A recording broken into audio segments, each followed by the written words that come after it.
would like to welcome you to part 2 of our intro to plein air. Wanda, Mumm, and I, Jeanne and Mackenzie, are putting this together to help get you out there and enjoy painting on location. We're going to talk about orientation of the easel and how to set it up, starting your painting, and painting on the canvas, getting that paint on there and really having fun making that paint work for you. Then fine-tuning, how to tell when you're done, how to keep going and making it a finished painting. And then some of our plein air thoughts.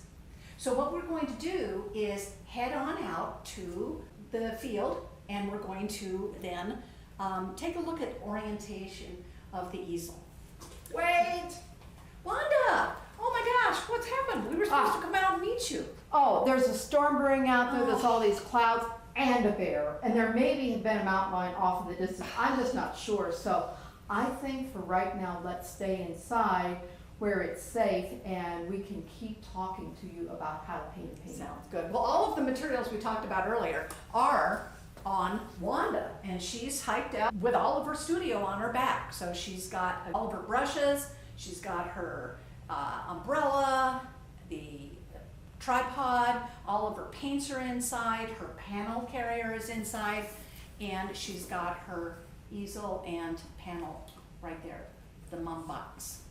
This is great. So we'll set it up inside here, and we'll start out with our orientation of the easel. How do you go out into the field? Where do you set up? So let's look at a couple of easels we have on this side.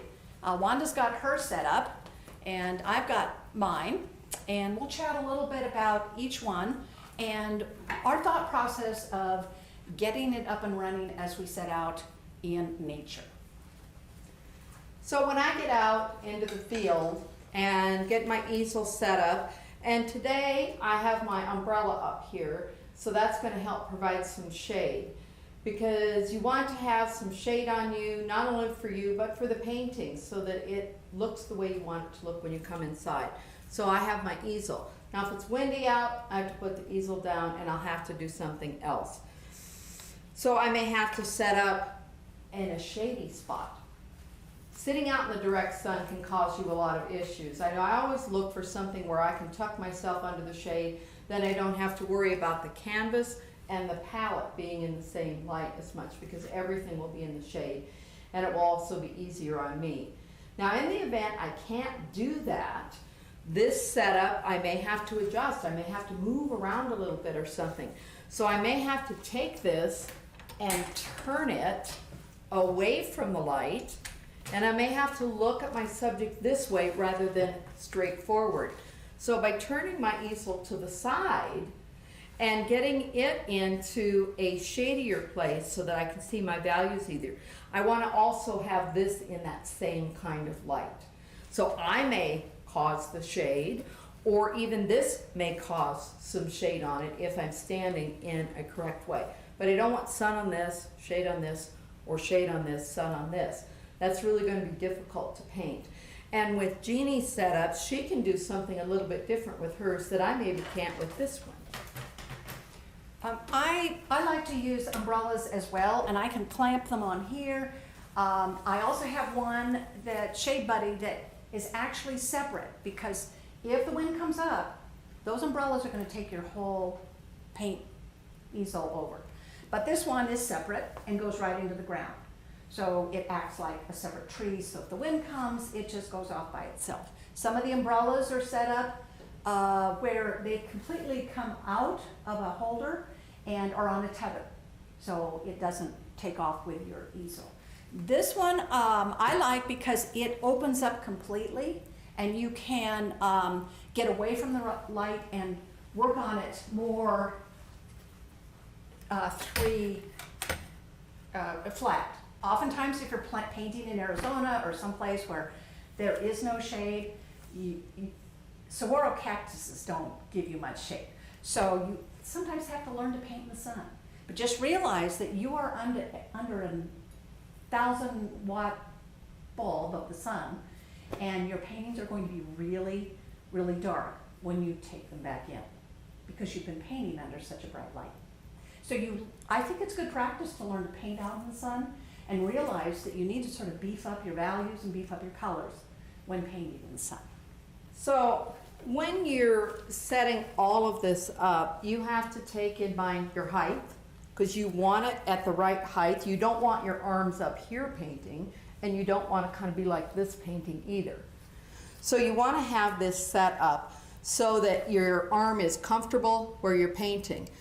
I've had many issues with my back because I didn't pay enough attention to this as a younger, less experienced artist. Now I really pay attention to it, because after I've had my arm up a while, your back can really start to hurt. So the other thing you have to take into account is, where's your thinner? You have a roll of paper towels either tucked under your arm, or you might take a bungee cord and put through the paper towels and attach it to your easel so that it's right there, right ready for you to be able to use. And then your brushes and things need to be in a convenient place. You don't want to be bumping into them. So with the easel that my husband and I designed, we put a brush holder to the back and Velcroed it on, and we can put it on either side, and then the brushes are kind of out of my way, so I'm not bumping into them and stuff. You want to try to shortcut your process and shortcut your brain having to look for things. So you want to set this setup the same every time you go out, so it kind of becomes automatic. So I always have my brushes over here. I take a paper towel and I fold it up so that it fits in the side of my tray. Here, my paint thinner's right there, so I'm not throwing paint thinner all over the place. And so everything is ready and set up. I have another side over here where I can have my little red colored film to check my values when I'm outside. I have a place for my sketchbook where I've already done my little thumbnail sketches, and I do it the same every time I go out.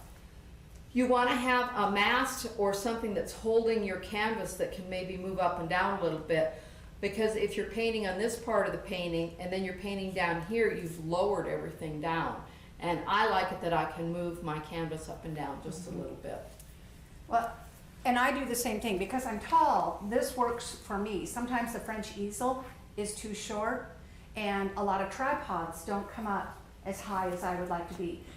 Ergonomically, you want to have your head right over your spine, because we have a tendency to do this, and after hours of painting, you're exhausted because your head weighs 7 pounds and is way out over here. So you want to make sure you're as upright as you can, that you're on stable ground, so that you're not standing on some uneven rocks, and although we've all been there, perched on a rock. But you want to make sure also that you can back up. So you have a nice little trench or walkway, so that when you want to get back away from the painting, which is where everybody views your painting, not up here, you want to be able to walk back. And I'm right-handed, so I could put this brush holder on this side, but guess where I'm always reaching? So you end up with paint all over this arm. So I have a tendency to just kind of reach over and do that way. And you want to set yourself up so that you have a good vision of how the shadows might be shifting and stuff, so you still are able to see everything. If you're kind of in a protected area, or if you've got trees in the way and all of a sudden your light is changing, you can almost lose sight of your scene. So where you set yourself up with your setup is important too, that you can see it as those 2 hours go by. You still have vision of everything that you're including in your painting. Where are your shadows going to be moving? Is this mountain going to be casting a shadow in another half hour because it's late afternoon? You're going to lose your scene. Is it noon, and now all of a sudden coming up on noon, your shadows disappear. So remember where you're painting and what it's going to look like in 2 hours. We've obviously come to this one location because we loved the scene. But we look at it and say, oh my gosh, I love those mountains. Isn't that gorgeous? And then you say, but you know, that lake that's in front of it, we really love the lake. And oh look, there's a log right in front of the lake with, oh my gosh, there's some ducks, and we've got some beautiful little flowers, And look, there's a little ladybug on the flowers. We want to paint it all. So you have to decide, what is your focal point? What was it that you really loved to start with? And what is it you want to share? So by doing that, there's a couple different ways to crop. Jeannie will use one and I'll use another. And these are our viewfinders. And we chatted about that in our previous Zoom. So the first thing we do after we get everything set up and we can see everything is picking out that scene. This is very helpful. If you don't have a lot of experience or your eyes don't adjust well, looking through something like this and focusing on just part of the scene helps you kind of be able to just scan around. Oh, I like that. And move your horizon line up and down. That painting where the edge of the tree line is in the bottom of the painting, oh, let's put the edge of that tree line at the top of the painting. Does that change it? So find different ways to move this around. Zoom in and out. So find choices. And then once you've found a couple of choices, then the next thing to do is to kind of pick up your sketchbook and draw out some shapes. And so let's talk about those shapes that we might want to choose. So here, let's take a look at these and see what we've got going on. Could do a square, tall vertical, just a regular rectangle, a horizontal rectangle. So these are all format choices that you can make when you're getting ready to do this thumbnail. So that's kind of first step. Try a couple of different shapes, get some sketching started in the boxes, and start to compose yourself with what you're going to do here with your scene. We can draw the boxes and start on our sketches. Then after we get the lines drawn in, then we have to start thinking about the values that we're going to be doing on something. There's one more there. Here's another one to think about. We may like this scene, but how many other ways can you make this scene look interesting? We're talking about moving the horizon line around. See how these vary a lot. Here's our scene right here. Then we could do a high horizon line with a lot of foreground. We could do it low and make the sky more of an emphasis, or we could do a middle ground one where we've got some foreground, some sky, and then our elements of interest are right there on top of that line in the midground. So lots of different kinds of choices. Here are some actual sketches from one of Jeannie's sketchbook, and she's even tried zooming in, zooming back, farther. Maybe using some colored markers that are different values. Getting yourself a dark, a middle, and a light marker. These are great for working in the field. Immediately, you're going to start noticing whether you like this or not. A thumbnail sketch's purpose is to tell you whether you're going to like this sketch that you've done. You don't want to do one simple little sketch and go, okay, I'm ready to go. Halfway through the painting, you're going, I don't like this. So this is where you want to try out more than one idea. Your first idea isn't necessarily your best idea. Sometimes the second or third one, you've improved on that original thought. So maybe you're not sure when you get out there just what it is that you want to paint. Maybe your plein air experience is doing color thumbnails. This is really fun because it gives you the color sense that you're going to be using, maybe some opposite compositional choices. So this might be another one where you just take the day of research, contemplation, and choices that you might want to make. So look at what she has done here in this. A whole scene with the two buildings in it, just reduced everything down, and the buildings no longer become the focal point, but this landscape is. Zooming way in and focusing on this part of the scene. Just in here, or going all the way over and just choosing just an edge of the building, adding some chickens and a couple of people. Each of these could be a separate painting. Jeannie has a couple of great little sketches here on the top about things that aren't the best idea. and maybe you want to talk about these a minute, Jeanne. When you're outside and the wind's blowing, you have to make quick decisions. We have a tendency to put some things in the middle that we didn't plan on.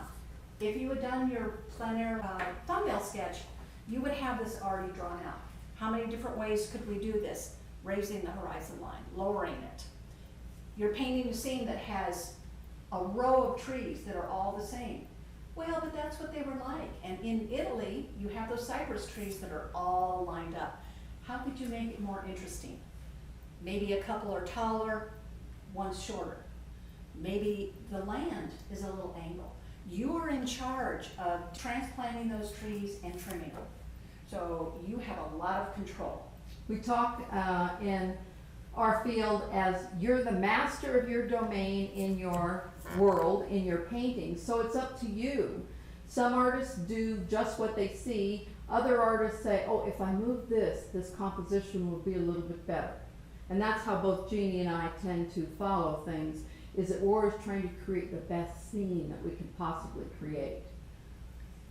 Some of the, as far as the placement, Wanda talked a little bit about these golden mean locations that are wonderful places to put focal points. Your eye automatically goes to those areas just naturally. So take advantage of that and move your scenes around so they fit into one of those little stars. You know, all of us can think of a tic-tac-toe board, and that's kind of what this looks like. Wherever the lines cross are interesting places to put the center of interest. Would you put 4 centers of interest in a painting? No, you would not. You would choose one of these. You may have a secondary smaller center of interest in another location, but you would never put 4 equal weighted centers of interest on that. It would become boring. And how to make one of these locations, intersections, the star, color, contrast, detail, and edges. So you've got the brightest color, the lightest light against the darkest dark, the most detail, maybe it's where all the leaves are the most in focus, and edges. That's where the hardest edge is, as opposed to something in your peripheral, which is a softer edge.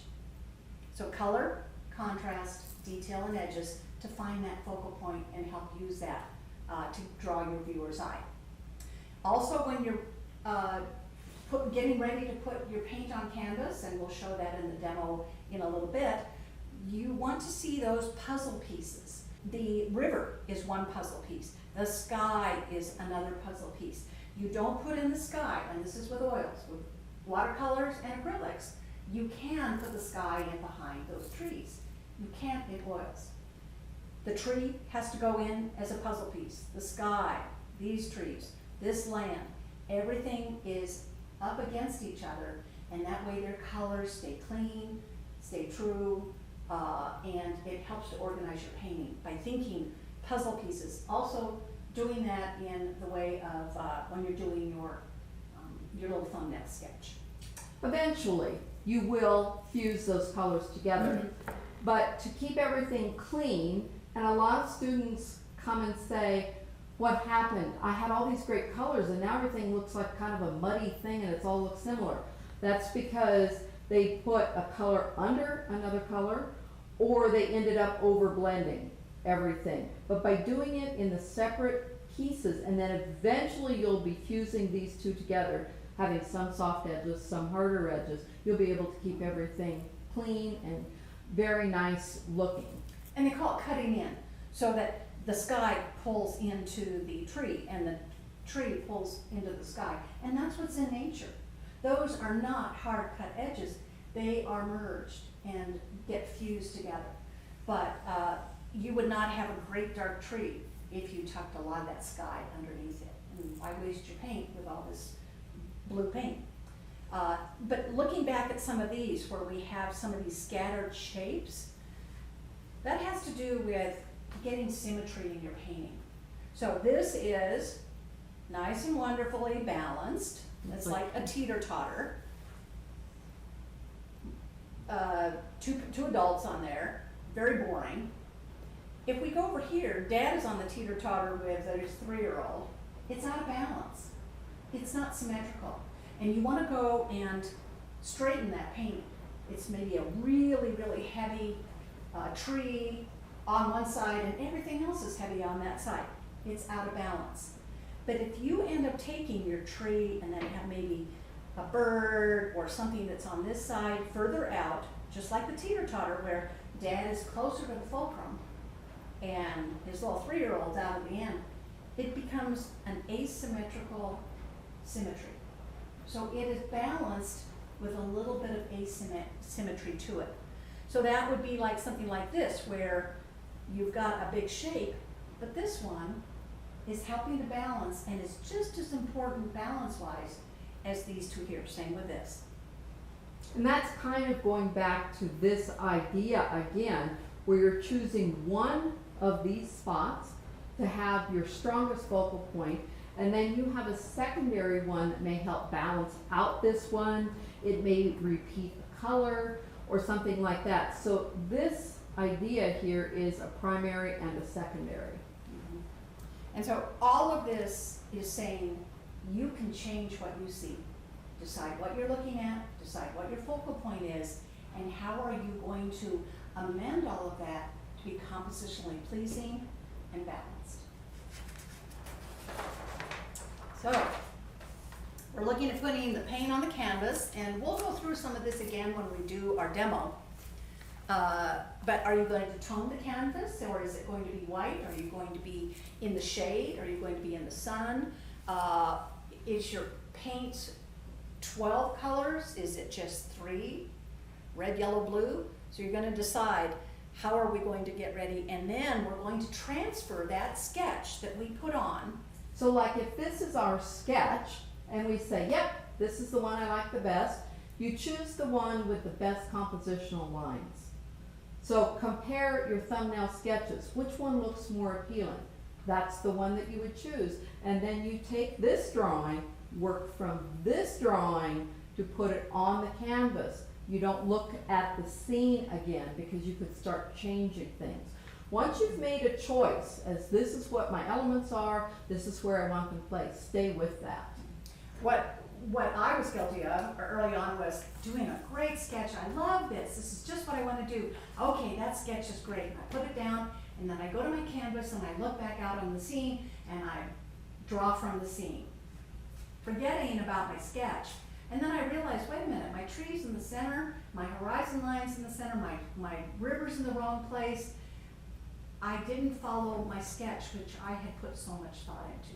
So this is a really important part of doing your blocking on your painting. The thumbnail sketch, like I said before, is where you try things out and you eliminate the things that could become a problem later in your painting. So here are some of the things that we're going to put down when we're thinking of transferring our sketch, thumbnail sketch, to our canvas. We're going to think in big shapes. Here's the tree, the shadow, the distant mountains, or maybe these are trees, maybe there's a rock. What you don't want to do is all this little chicken scratch. We want to do this detailed drawing. We want to make sure we get all the leaves on it, and then there were all these little trees with all these boughs on them. That's not what the thumbnail sketch is for. It's to organize that balance, to organize those shapes and their placement. Another one, organize massing big shapes instead of a whole bunch of little spots. What you'll notice too from this one to this one is overlapping shapes, and how there's kind of a feeling of movement. You'll notice the difference between this road and this road.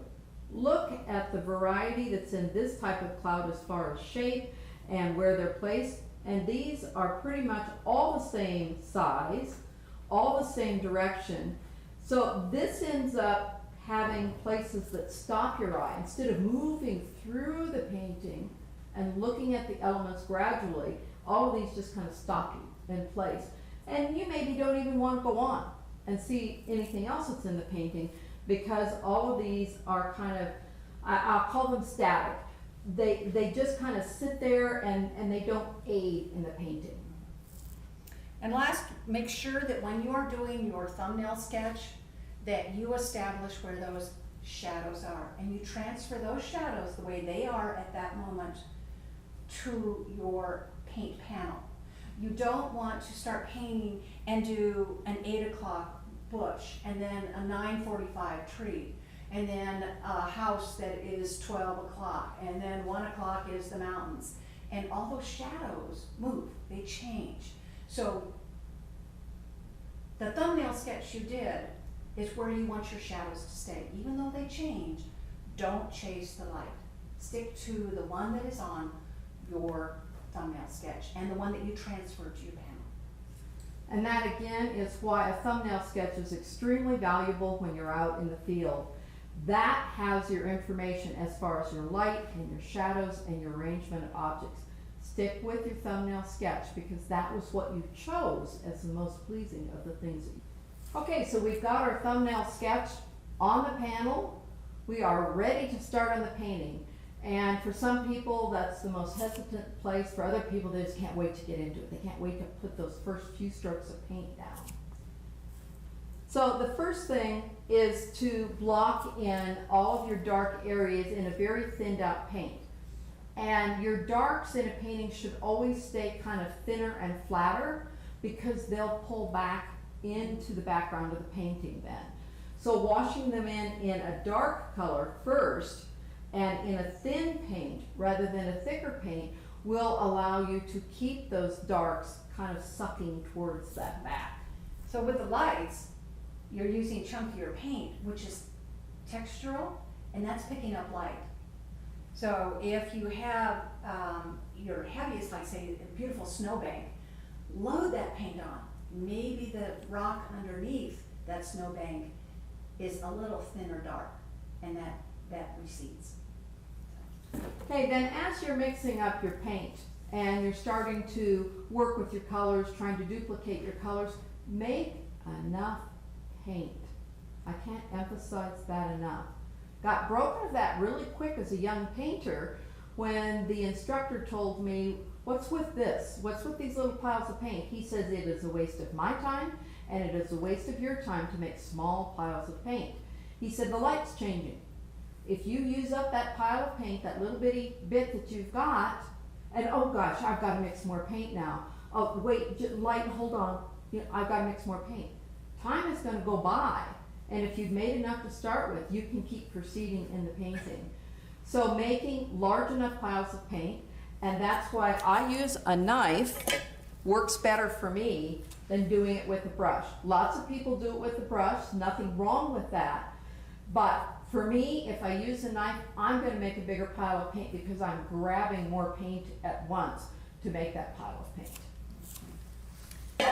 Paint application, we'll show you a little bit more when we do the demo, but you want to have a variety of directions. Not everything's going to go up and down or to the side. Oftentimes, if you're doing the mountain, you might be following the form of the mountain.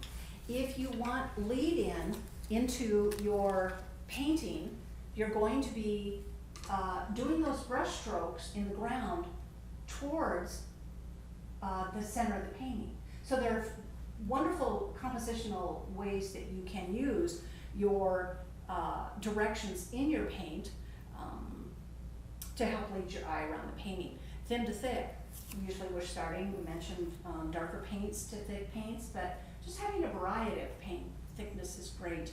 And then our lost and found edges. Having everything a hard edge is going to be a little boring. It means that you have looked at every single image at once. So you looked at the trees, you looked at the lake, you looked at the barn, you looked at the person that was out there, and you moved your eye around and copied it exactly. When you look at a scene, you are focusing on one area and everything else is a softer edge. So as in this instruction, as we get softer, you don't want everything so soft that the whole painting's blur. But again, we talk about color contrast, detail, and edges where maybe this is the brightest yellow or orange in the sunset. This is a softer edge. It helps keep your eye from going off the page. This is where, obviously, the artist wants you to look first. And when you're trying to match your colors out there, there's a couple things you can do. I showed this little tool here. It is a color matching group of cards, and you can hold one up and say, all right, I think this is pretty close to that color I'm trying to get out there. I close one eye and squint with the other one and look through the square and say, all right, I picked this one. Then I mix up my color, and I can either compare it to this, or I could even hold it out and say, is this looking pretty close to the color range out there? Again, closing one eye, squinting the other down. And the reason for that is to eliminate the things around you when you're comparing your colors and stuff. So either one of those methods will work to try to compare the actual colors you're seeing out there and what you've mixed up on your palette. So let's take a look. Creating depth, that is what we are out there doing in nature, is taking that scene and making it believable. So we need to establish those different planes in nature, and there are certain ways that you can do that by changing less detail in the background, by cooling the temperatures, and by having lighter values in the distance. This is Glacier National Park. And notice that the white snow that's here, that's bright, doesn't appear as bright in the background. It's a blue. It's not really a white at all. Out in the distance, whites really aren't white. They have to have a little bit more value pushed into them. And notice the contrast difference here. Notice the contrast difference here. There's quite a difference. So to create that depth and use cool in the background, blue is something that you can add to your colors that will really help those background areas. So this painting was done plein air, and when I was standing here, these did look greener in the painting, but you have to know that because of the atmosphere in there, they have to be a cooler temperature, they have to be less detail, and they're going to be a little more blue-green than green. So there's a jump between this tree, same trees, and this group of trees. These are the same as these, less detail. You don't see a million upright trees in the distance. They're more shapes, and they become more horizontal shapes as you go back. So this one is a great example of the various areas that you can see that you have to adjust things, maybe even more than your eye tells you, to get the painting to look like it has depth in it. When this painting was started, this was where the light, the shadow stopped. When the painting was finished, there were no shadows on the mountain at all. So I had to keep my shadow where I had started instead of changing it throughout the painting. That's called chasing the light. So this is a Yellowstone scene. I immediately recognized it as Yellowstone because of how the landscape is and stuff. And I've stood in the same location and painted it as well. It's funny how certain types of scenes attract artists and other ones don't. This one has beautiful depth in it, from the very soft colors that are back here that are just a little bit deeper than the sky color. And as you move forward, a little darker yet. Then as you move forward, so her darks, you know, in here, there are same darks back here in these trees, but you're not going to distinguish darks and lights so strongly in that layer back there. And look at her foreground. She's got more warmth through the foreground, bringing all those colors forward, and the cooler, bluer colors stay back. This area back here could very easily be a brighter green. But they're in the distance, the yellows drop out, the oranges drop out, and they become more pink and more lavender. And that's what this was back here. It's got a little pinker cast to it. Also, this and this were as bright a yellow as everywhere else. But remember, where is it I want you to look? I want one focal point. So knocking this area down brings your eye here. Brightest color, highest contrast, most detail, sharpest edges. You're not down here counting blades of grass.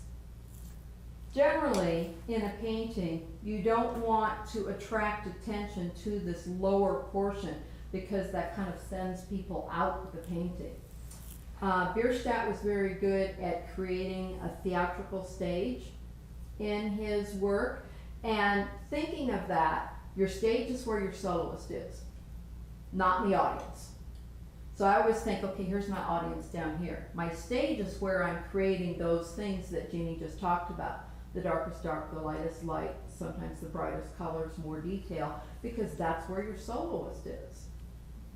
Little snippets here, don't spend more than 2 hours, your light is changing too much. Know that you can come back the next day. I know some people who say, oh, I write on the back the date and 9 o'clock to 11 o'clock. And then they come back the next day from 9 o'clock to 11 o'clock. Their light is the same. Don't chase the light and save the details. That's the icing on cake, a little eye candy, some people call it. Save that for the end. Now, if you bake a cake, or you have your cake mixed up, and you're gonna try to frost it before you bake it, it's not gonna work. Same thing is kind of true with the painting.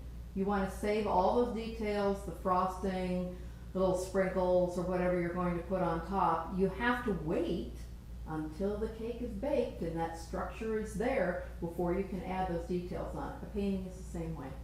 These are some examples of gray studies. And when you're going out to do a plein air piece and you want to study it a little bit, some of the best things you can do is to do a grayscale study. Jeannie, if you want to talk about this a little bit, these are your pieces. Well, we mentioned to going out and doing little color studies, but working just from black and white gives you that sense of what's my darkest dark, what's my lightest light, and what are my midtones.